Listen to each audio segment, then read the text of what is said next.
There are other lessons that my father taught me, and then he would wait until there was an opportunity, and then he would teach me a lesson. And one was he let me become a welder helper to him.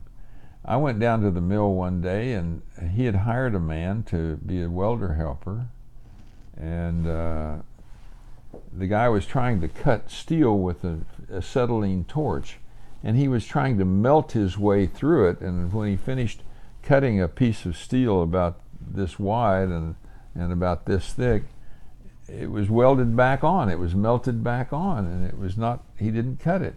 Well, he had explained to me that oxygen oxidizes the metal, and if you do it right, the metal goes away. And I said, here, let me try, and I cut it, and it fell off. And the man stood up and said, Mr. Geis,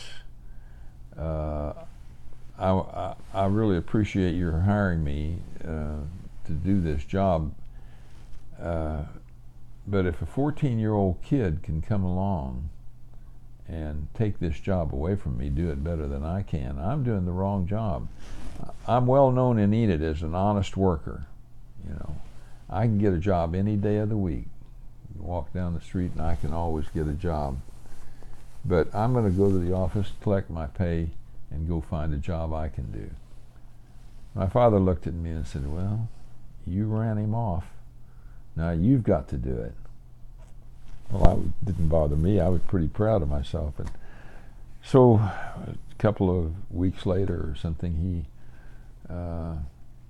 gave me the job to fill in a piece of steel that was four-sided on the side of a leg which carried cups that carried feed to the top of the mill.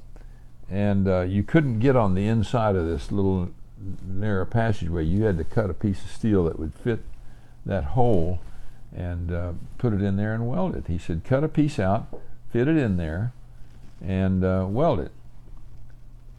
Well, I tried to hold a piece of steel up there and mark it, but I couldn't get on the inside and mark it, you know, and it was an irregular four-sided figure, and so I cut out a piece, and it was an inch off on this side and 3/4 of an inch off over here and half an inch. I mean, it just wasn't going to fit, and I knew I couldn't have a dozen little pieces, you know, that wouldn't work.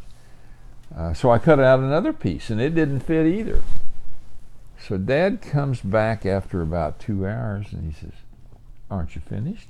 You know, well, Dad, I can't get this, you know, I can't get this to fit. I can't cut out a piece to fit this. And he said, son, don't you take geometry in school, in high school? Yes, sir. Don't you know that if three sides of one triangle are the same as three sides of another triangle, they're identical? Yes, sir, I know that. Well, you just take that four-sided square, it's not a square, it's a rectangle, make two triangles out of it, measure them off, mark them, and you've got it. And he marked it off, cut it out, set it up there, and it fit. And he looked at me and he said, son, no, I know you think I'm sending you to school to be mean to you, but this is good stuff. Yeah. Oh,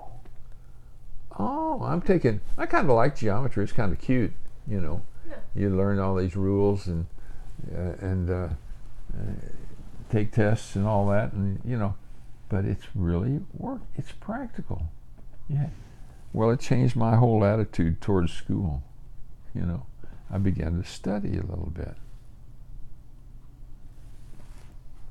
So he had other lessons to teach.